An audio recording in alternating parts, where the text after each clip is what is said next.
Hello hi नमस्ते. मी रुपाली आपल्या कथाप्रेमी या चॅनलवर तुम्हा सर्वांचे अगदी मनापासून स्वागत आहे. तर कथा खूप छान चालू झालेत, तर चला कथेला सुरुवात करूया. कथेचं नाव आहे डेंजरस इश्क भाग 41. पार्टीमध्ये प्लॅनिंग. ज्यांनी कुणी पाठीमागचे भाग वाचले नसतील त्यांनी वाचून घ्या, त्याशिवाय कथा समजणार नाही. आरवीने मिस्टर डिसूजा यांच्याकडे पाहिले आणि म्हणाला, जर तुम्ही मला 2 मिनिटे दिलीत तर मला तुमच्याशी काहीतरी बोलायचे आहे. मिस्टर डिसूजा हसले आणि म्हणाले, हो हो का नाही. आरवी चल आपण तिथे VIP केबिनमध्ये जाऊन बोलूया. असे बोलून मिस्टर डिसूजा VIP केबिनच्या दिशेने जाऊ लागले. तेव्हा आरवीने जिनूनचा हात सोडला आणि तिच्याकडे पाहत म्हणाला, तू इथेच थांब जानम, मी बस 2 मिनिटात आलो आणि कुठेही जाऊ नकोस. जिनूनने होकारात ती मान डोलावली. आरवी मिस्टर डिसूजांसोबत तिथून निघून गेला आणि आता जिनून तिथे एकटीच उभी होती.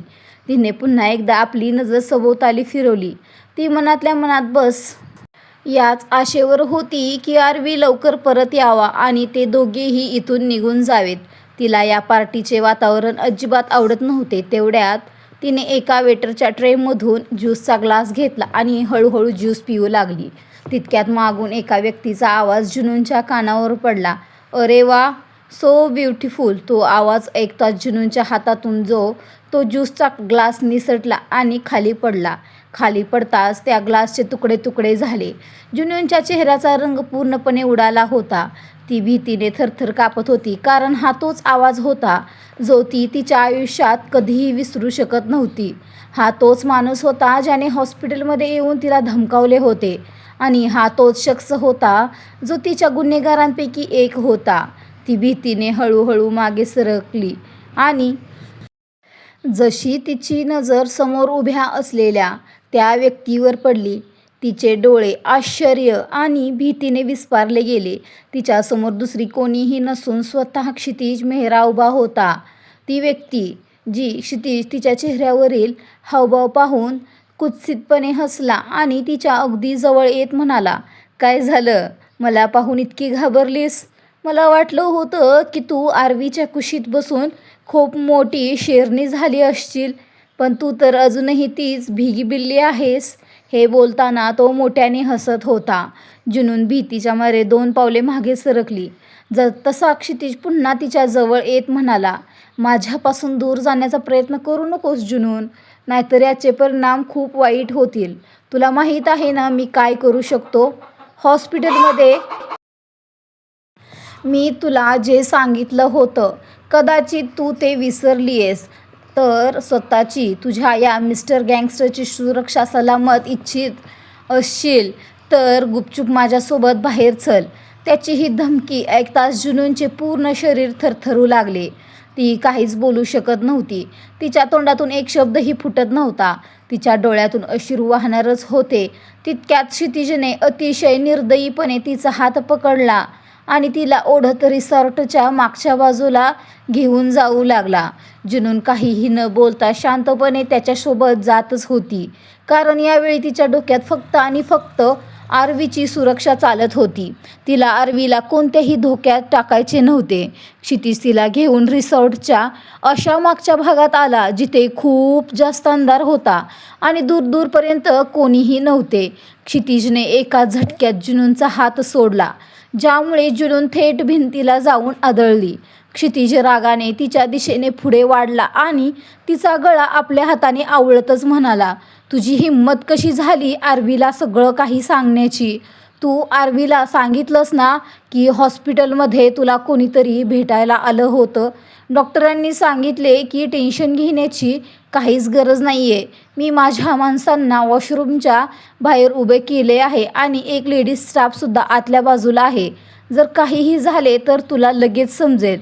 आरवी त्याचे बोलणे ऐकून तिथेच उभा राहिला. त्याच्या चेहऱ्यावर यावेळी हतबलता स्पष्ट दिसत होती. दुसरीकडे जिनून वॉशरूममध्ये आली आणि येताच आरशासमोर उभी राहिली. तिचे डोळे एकदम लाल झाले होते, कारण तिने आपल्या अश्रूंना डोळ्यातून बाहेर येण्यापासून रोखून धरले होते. पण आता ती आपले अश्रू रोखू शकली नाही आणि लगेच तिच्या डोळ्यातून अश्रूंचे 2 थेंब खाली घसरले. तितक्यातच तिची नजर मागे उभ्या असलेल्या एका लेडीज स्टाफवर पडली, जी तिच्याकडेच पाहत होती. तिला पाहताच अचानक जुनूनला जाणीव झाली. ती समजून चुकली होती की ती लेडीज इथे का उभी आहे. तिने लगेच आपले अश्रू आवरले आणि आपला चेहरा पाण्याने धुवायला सुरुवात केली. ती लेडीज हे जाणून घेण्याचा प्रयत्न करत होती की जुनून खरोखरच रडत आहे की नाही. पण जेव्हा तिने जुनूनला चेहरा धुताना पाहिले तेव्हा ती स्वतःच म्हणाली, कदाचित मच्छर वगैरे डोळ्यात गेला असेल काहीतरी. असे बोलून ती पुन्हा एकदा आपले काम करू लागली, कारण तिला जुनूनला अजिबात संशय येऊ द्यायचा नव्हता की तिला इथे कशासाठी उभे केले आहे. तिकडे जुनून चोरट्या नजरेने त्या महिलेकडे पाहत वॉशरूममधून बाहेर आली आणि बाहेर येऊन आरवीला शोधू लागली. पण तिला दूर दूरपर्यंत आरवी कुठेही दिसत नव्हता. अचानकच तिला तिच्या कमरेवर कोणाच्या तरी बोटांचा स्पर्श जाणवला. तशी ती एकदम दचकली. तिचे डोळे मोठे झाले होते. तिने भीतीने मागे वळून पाहिले तर समोर आरवीला उभा पाहून तिने एक सुटकेचा दीर्घ श्वास घेतला. आरवी तिच्याकडे पाहतच म्हणाला, काय झालं, इतकी का घाबरत आहेस? तुला असं तर नाही वाटलं ना की तुझ्या मागे दुसरं कोणीतरी आहे? जुनूनने लगेच हसण्याचा प्रयत्न केला आणि म्हणाली, काय बोलताय मिस्टर गँगस्टर, तुम्ही सोबत असताना मला भला दुसरं कोणी मला हात लावू शकतं का? मला अजिबात भीती नाही वाटली. ती मला थोडी गरमी जाणवत आहे बस, म्हणूनच. तिचे बोलणे ऐकताच आरवी मध्येच म्हणाला, तुला गरमी होत आहे? काय बोलतेस जानम? तू तर ती आहेस जी चालू फॅनमध्येही अंगावर ब्लँकेट घेऊन झोपते आणि तुला गरमी कशी काय होऊ शकते? हे बोलताना तो जुनूनच्या कपाळावर आलेला घाम आपल्या बोटांनी अगदी प्रेमाने पुसत होता. जुनूनचा गळा सुकू लागला होता. तिनेही आपला हात कपाळावर ठेवला आणि म्हणाली, कदाचित मला ताप आला आहे. आरवी लगेच म्हणाला, पण तापामध्ये तर थंडी वाजली पाहिजे ना? जुनूननेही घाईघाईने उत्तर दिले, तुम्हाला कोणी सांगितलं की तापामध्ये फक्त थंडीच वाजते? कधीकधी तापामध्येही ताप हा उष्णतेचाही असतो, तर गरमीसुद्धा होते. मला कदाचित तोच ताप आला असावा. आरवी तिचे बोलणे ऐकून एका खोडकर हास्यासह तिच्या अगदी जवळ आला. तो तिच्या चेहऱ्याकडे झुकला आणि आपले उष्ण श्वास तिच्या चेहऱ्यावर सोडत म्हणाला, जर तू म्हणशील तर ही तुझी गरमी मी दूर करू का? त्याचे हे बोलणे ऐकून जुनूनचे डोळे मोठे झाले. तिने लगेच आपला चेहरा दुसरीकडे वळवला आणि लाजतच म्हणाली, आपण पार्टीमध्ये आहोत मिस्टर गँगस्टर. आरवीने तिच्या कमरेभोवती हात वेढला आणि म्हणाला, तर मग काय झालं? रोमॅन्स करण्यासाठी फक्त प्रेम असावं लागतं, जागा कोणतीही असो, काय फरक पडतो? असे बोलत तो तिच्या गळ्यापाशी झुकला आणि आपल्या ओठांनी तिच्या गळ्याला स्पर्श करू लागला. तशी जुनून शहारली. तिने आपल्या मुठीत आपल्या ड्रेसला घट्ट पकडून ठेवले होते. काही अंतरावर उभा असलेला क्षितिज आपल्या तीक्ष्ण नजरेने त्या दोघांकडे पाहत होता. जरी त्याला त्या जळलेल्या जुनूनमध्ये जास्त इंटरेस्ट नव्हता, पण आरवी ज्या पद्धतीने तिच्यावर प्रेम करत होता, तिच्या जवळ जात होता, हे पाहून क्षितिजच्या मनात जलसी निर्माण होऊ लागली होती. तेवढ्यातच लावण्या आपल्या हातात ड्रिंक्स घेऊन त्याच्याजवळ आली आणि आपला ग्लास त्याच्याकडे वाढवत म्हणाली, हे मी तुझ्यासाठी घेऊन आले आहे. क्षितिजने लावण्याकडे पाहिले आणि म्हणाला, तू माझ्यावर किती प्रेम करतेस? लावण्या लगेच म्हणाली, तुला प्रत्येक वेळी हाच प्रश्न का विचारावा लागतो? ऑफकोर्स मी तुझ्यावर खूप जास्त प्रेम करते, तुझ्यासाठी काहीही करू शकते. क्षितिज एका क्रूर हास्यासह म्हणाला, तर मग तू माझं एक काम करशील? लावण्याने प्रश्नार्थक नजरेने त्याच्याकडे पाहिले. क्षितिजने पुढच्या क्षणी तिच्या हातातील ज्यूसचा ग्लास स्वतःच्या हातात घेतला आणि आपल्या वाईनचा ग्लास तिच्या हातात दिला. लावण्याला मात्र काहीच समजत नव्हते की नक्की शेवटी क्षितिजच्या डोक्यात काय सुरू आहे. तितक्यातच क्षितिजने आपल्या खिशातून काहीतरी काढले आणि ते लावण्याच्या हातात जो ज्यूसचा ग्लास होता त्यात टाकले, जे सध्या क्षितिजच्या हातात होते. त्यानंतर तो ग्लास जितकं सांगितले तो ग्लास कोणाला द्यायचा ते सांगतो आणि जितकं सांगितलं तितकं कर. लावण्याच्या डोळ्यात पाणी आलं. ती अस्वस्थ होत म्हणाली, कुठे तू तिच्यासोबत? मी तुझ्यावर खूप जास्त प्रेम करते क्षितिज. तुझ्यासाठी मी काहीही करू शकते. पण तुला दुसऱ्या कोणासोबत? तिचे हे बोलणे पूर्ण होण्याआधीच क्षितिज मध्येच ओरडून म्हणाला, तुझी बकवास बंद कर. मला रोखणारी तू कोण आहेस? माझं ज्याच्यासोबत जे करायचं मन होईल ते मी करेन. तुझी औकात विसरू नकोस. मला आज रात्री जुनून माझ्या बेडवर पाहिजे.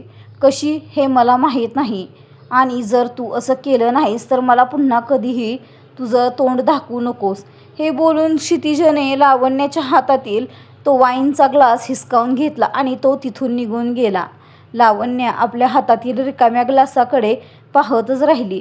तिने आत्ता पुन्हा एकदा जुनूनच्या दिशेने पाहिले, जी यावेळी आरवीसोबत उभी होती. तेवढ्यात आरवीजवळ त्याचे काही बिझनेस पार्टनर आले आणि आरवी त्यांच्याशी बोलण्यात व्यस्त झाला. लावण्याने आपली नजर इकडे तिकडे फिरवली तेव्हा तिला समोरच एक वेटर दिसला. तिने त्या वेटरला थांबवले आणि त्याच्या ट्रेमध्ये तो ज्यूसचा ग्लास ठेवून म्हणाली, हा ग्लास त्या मुलीला नेऊन द्यायचा आहे आणि मेक शुअर की तिने हा ज्यूस संपूर्ण संपवला पाहिजे. तो वेटर लगेच म्हणाला, पण या बदल्यात मला काय मिळणार? लावण्याने आपल्या हातातील हिऱ्याच्या अंगठीकडे पाहिले आणि ती अंगठी काढून वेटरच्या ट्रेमध्ये ठेवत म्हणाली, या बदल्यात तुला लाखो मिळतील. हे बोलून तिने पुन्हा एकदा जुनूनकडे पाहिले आणि मनाशीच म्हणाली, जर माझं काम झालं नाही तर तुम्हाला तर माहीतच आहे, अशा पार्टीमध्ये कधी कोणाचा मर्डर होऊन जाईल काहीच सांगता येत नाही. तिचे हे बोलणे ऐकून तो वेटर एकदम घाबरला आणि लगेच तिथून जुनूनच्या दिशेने निघाला. जुनून आरवीपासून काही अंतरावरच उभी होती. तो वेटर जसा तिच्या समोर येऊन उभा राहिला, तिने आधी नकारात ती मान हलवली, पण नंतर काहीतरी विचार करत ती स्वतःशीच म्हणाली, मिस्टर गँगस्टरला माझ्यावर आधीच खूप संशय येतोय. जर मी अशी वागले तर त्यांचा संशय आणखीच वाढेल. हा विचार करून तिने घाईघाईने तो ज्यूसचा ग्लास उचलला आणि ती तो ज्यूस पिऊ लागली. तो वेटर तिला ज्यूस पिताना पाहून तिथून निघून गेला आणि तिकडे लावण्याच्या चेहऱ्यावर एक क्रूर हसू, डेव्हिल स्माईल उमटली. आरवी अजूनही त्याच्या पार्टनरसोबतच बोलण्यात व्यस्त होता आणि आता लावण्या जुनूनच्या दिशेने पुढे जाऊ लागली होती. आरवी जुनूनजवळ परत येण्याआधी तिला जुनूनला घेऊन निघून जायचे होते. जुनूनने आपल्या डोक्यावर हात ठेवला होता. ती आपले डोळे उघडण्याचा प्रयत्न करत होती, पण तिचे डोळे नीट उघडतच नव्हते. तिला खूप झापड येत होती. लावण्या जुनूनजवळ पोहोचणारच होती तितक्यात आरवी जुनूनजवळ परत आला. त्याने जसा जुनूनचा चेहरा पाहिला तो आश्चर्याने म्हणाला, तू काही पिली आहेस का? जुनूनने आपल्या डोक्याला हात लावला आणि म्हणाली, मी ज्यूस पिला होता मिस्टर गँगस्टर. हे बोलता बोलता ती अचानक आरवीच्या छातीवर कोसळली. आरवीने लगेच तिला आपल्या कडेवर हातावर सावरले. आरवीचा चेहरा आता रागाने थरथरू लागला होता. त्याने आपली नजर इकडे तिकडे फिरवून पाहिले, पण दूरपर्यंत त्याला जुनूनजवळ कोणताही वेटर दिसला नाही. जुनून नशेच्या धुंदीत अडखळत्या जिभेने म्हणाली, मिस्टर गँगस्टर, मला काहीतरी होतंय. आरवीने आश्चर्याने तिच्याकडे पाहिले आणि तिच्या ओठांच्या जवळ आपले नाक नेले. तो अत्यंत संत आवाजात जुनूनला म्हणाला, तुझं तोंड उघड. जुनून नशेच्या आवाजातच म्हणाली, तुम्ही माझ्या तोंडाच्या आत जाणार का? आरवीने आता स्वतः तिच्या गालांना हलकेच प्रेस केले, ज्यामुळे तिचे तोंड उघडले आणि आरवीने तिच्या तोंडाजवळ जाऊन वास घेतला, थोडंसं स्निप केलं. पुढच्या क्षणी आरवीचे डोळे मोठे झाले, कारण ज्याने कोणी जुनूनला ड्रग्ज दिले होते ते अत्यंत धोकादायक आणि चुकीचे ड्रग्ज होते, ज्यामुळे माणूस स्वतःवरील ताबा गमावून बसतो आणि त्याच्या शरीरात एक वेगळीच वासना, एक क्रेविंग निर्माण होते आणि ती क्रेविंग इंटिमसीची असते. जर आरवीने जुनूनला सांभाळले नसते तर जुनून ज्याच्यासोबतही गेली असती तो तिच्यासोबत काहीही करू शकला असता, कारण तिच्या स्वतःच्या शरीरावर तिचा आता कोणताही ताबा राहणार नव्हता. आरवी यावेळी गरजेपेक्षा जास्त संतप्त झाला होता. त्याच्या डोळ्यांदेखत कोणीतरी त्याच्या जानमला अशा प्रकारे ड्रग्ज देऊन गेले होते आणि त्याला काही पत्ताही लागला नव्हता. त्याच्या मोठ्या रागाने त्याने आवळल्या. त्याने लगेच जुनूनला आपल्या कडेवर उचलले आणि रिसॉर्टमधून बाहेर पडण्यासाठी वेगाने निघाला. तिकडे जुनून नशेमध्ये आपले हात स्वतःच्या शरीरावर इकडे तिकडे घासत होती. तिला खूप जास्त उष्णता गरमी जाणवत होती आणि तिचे ओठही सुकत होते.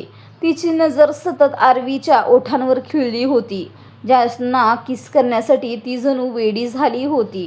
ती अचानकच जोरात ओरडली, मिस्टर गँगस्टर.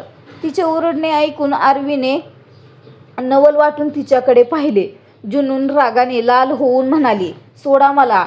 तुम्ही मला तुमच्या कडेवर का उचलला आहे? मी तुम्हाला 2 वर्षाची लहान मुलगी दिसते का, जी तुम्ही मला कडेवर घेऊन फिरत आहात? आत्ताच्या आत्ता खाली उतरवा मला. असे बोलत ती आरवीच्या मिठीतून बाहेर पडण्यासाठी धडपडू लागली. आरवीने लगेच तिच्याकडे पाहत म्हटले, प्लीज शांत रहा जानम. यावेळी तुझी हालत अजिबात ठीक नाहीये. तू आधी माझ्यासोबत घरी चल. त्याचे बोलणे पूर्ण होण्याआधीच जुनून लगेच बोलली, मला घरी नाही जायचं. मला तुम्हाला किस करायचंय मिस्टर गँगस्टर. आधी तुम्ही मला खाली उतरवा. I want to kiss you. असे बोलत तिने आपला हात आरवीच्या चेहऱ्यावर ठेवला आणि त्याचा चेहरा गोल गोल फिरवू लागली. आरवीने हलकेच हसत म्हटले, तुला घरी जाऊन जे काही करायचंय ते तू कर, पण सध्यासाठी तू शांत राहा. हे बोलताना त्याच्या चेहऱ्यावरील हसू थोडे गायब झाले होते. जुनून तोंड वेडवाकडं करत म्हणाली, अच्छा, जेव्हा तुम्हाला मला किस करायचं असतं तेव्हा तर तुम्ही म्हणता की रोमॅन्स करण्यासाठी फक्त प्रेम असावं लागतं. जागा कोणतीही असो, कायच फरक पडतो? आणि आत्ता जेव्हा माझं तुमच्यासोबत रोमॅन्स करायचं मन होते तर तुम्ही मला घरी घेऊन जाण्याची गोष्ट करताय. मी सांगितलं ना, आत्ताच्या आता मला खाली उतरवा. असे बोलत तिने आपले पाय वर खाली करायला सुरुवात केली. तेव्हा आरवीने तिला आणखीनच घट्ट पकडून ठेवले. पण जुनून काही लहान मूल नव्हती जिला तो आपल्या मिठीत पूर्णपणे लपवून ठेवू शकेल. तिने पूर्ण प्रयत्न केला आणि शेवटी ती आरवीच्या मिठीतून बाहेर पडलीच. आणि पुढच्या क्षणी तिने आरवीचा चेहरा आपल्या दोन्ही हातांमध्ये घट्ट धरला. ती त्याच्या ओठांकडे पाहत म्हणाली, हाय, हे तुमचे डार्क लिप्स. तुम्हाला माहीत आहे का, मला तुमचे ओठ खूप जास्त आवडतात. तिचे बोलणे ऐकून आरवीने आपल्या भुवया उंचावून तिच्याकडे पाहिले. त्याने लगेच तिच्या कमरेभोवती हात वेढून तिला स्वतःच्या जवळ ओढले आणि म्हणाला, तुला जे आवडतं ते तू करून घे जानम, पण इथे नाही, घरी चलून. आता प्लीज माझ्यासोबत गाडीत चल. असे बोलत त्याने जुनूनचा हात पकडला आणि तिला गाडीच्या दिशेने घेऊन जाऊ लागला. जुनूनने त्याला रोखण्याचा प्रयत्न केला. ती ओरडतच म्हणाली, मला आत्ताच याच क्षणी तुम्हाला किस करायचंय मिस्टर गँगस्टर. मला काही माहीत नाही. आधी तुम्ही मला तुम्हाला किस करू द्या. असे बोलत तिने आरवीपासून आपला हात सोडवला. आरवीने रागाने तिच्याकडे रोखून पाहिले. त्याच्या रागाकडे तिने पूर्णपणे दुर्लक्ष करत जुनूनने त्याचा चेहरा आपल्या हातात घेतला आणि त्याच्या ओठांवर आपले ओठ ठेवून त्याला अत्यंत पॅशनेटली किस करायला सुरुवात केली. आरवी जुनूनचा हात पकडून तिला गाडीच्या दिशेने घेऊन जात होता, कारण जुनून खूप जास्त नशेमध्ये होती. तिला जे ड्रग्ज दिले गेले होते ते तिच्यावर पूर्णपणे हावी होत होते. पण जुनूनने स्वतःचा हात सोडवून त्याला तिथेच किस करायला सुरुवात केली होती. ती त्याला खूपच पॅशनेटली किस करत होती. आरवीनेही तिच्या कमरेवर आपले हात ठेवले होते आणि जुनूनने तर आरवीचा चेहरा अत्यंत प्रेमाने धरला होता. ती तशीच त्याच्या ओठांचे चुंबन घेत राहिली, जरी तिला किस करता येत नव्हते. पण यावेळी नशेच्या धुंदीत ती जे काही करत होती त्यामुळे आरवीचा स्वतःवरील ताबा सुटू लागला होता. तोही जुनूनला तितकाच प्रतिसाद देत होता आणि हळूहळू त्यांचे ते केस आणखीनच गडद तीव्र इंटेन्स होत गेले. काही वेळानंतर जेव्हा जुनूनने आरवीचे ओठ सोडले तेव्हा आरवीची नजर जुनूनच्या लालभडक झालेल्या ओठांवर गेली. त्यांना पाहून आपले ओठ दातात धरत तो म्हणाला, जर आता तू थोडी जरी काही गडबड केलीस ना जुनून, मी तुला सांगतोय, मी स्वतःवर ताबा ठेवू शकणार नाही. जुनून त्याच्या अगदी जवळ आली आणि अत्यंत मदहोश आवाजात म्हणाली, तुम्हाला कोणी सांगितलंय मिस्टर गँगस्टर स्वतःवर ताबा ठेवण्यासाठी?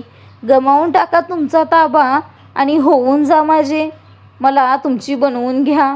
तिचे बोलणे ऐकून आरवी एका क्षणासाठी तिच्याकडे पाहतच राहिला. मग लगेच तो म्हणाला, खरंच? जुनूनने प्रेमाने आपली मान होकारार्थी हलवली आणि पुढच्या क्षणी आरवीने तिला आपल्या कडेवर उचलले. तो तिला गाडीत घेऊन येऊन आणून बसवले आणि त्यांची गाडी लगेच ब्लॅक मून विलाच्या दिशेने सुसाट निघाली. जुनून रस्त्यामध्ये त्याला खूप जास्त त्रास देत होती. ती वारंवार आरवीच्या जवळ येत होती. ती स्वतःच्या शुद्धीमध्येच नव्हती. ज्या प्रकारच्या नशेमध्ये ती होती, ती हे सगळे स्वतःहून करत नव्हती, तर त्या ड्रग्समुळे तिचे शरीर तिच्याकडून हे सगळं करून घेत होतं. जर आरवी तिच्याजवळ गेला नसता तर ती स्वतःच बेकाबू होऊन आपल्या शरीराला स्पर्श करू लागली असती.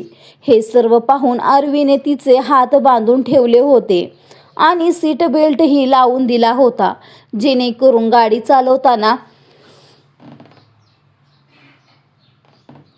कोणताही त्रास होणार नाही. शेवटी ब्लॅक मून विलामध्ये पोहोचताच आरवीने पुन्हा एकदा तिला आपल्या मिठीत उचलले आणि थेट आपल्या रूममध्ये घेऊन आला.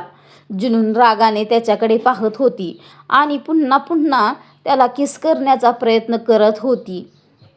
Continue reading. कशी वाटते कथा कमेंटमध्ये सांगायला विसरू नका. तुमचा रिस्पॉन्स खूपच कमी झाला आहे. मग असा रिस्पॉन्स कमी झाला की मग कथामधूनच बंद करू वाटते. रिस्पॉन्स नसेल तर कथा कशी पुढं चालू ठेवायची? नसेल तर मग ही कथा बंद करून आपण दुसरी एखादी नवीन छान सुरुवातीपासून सुरू करूया कथा. तो भेटू लवकरच एका नवीन भागासह. तोपर्यंत बाय.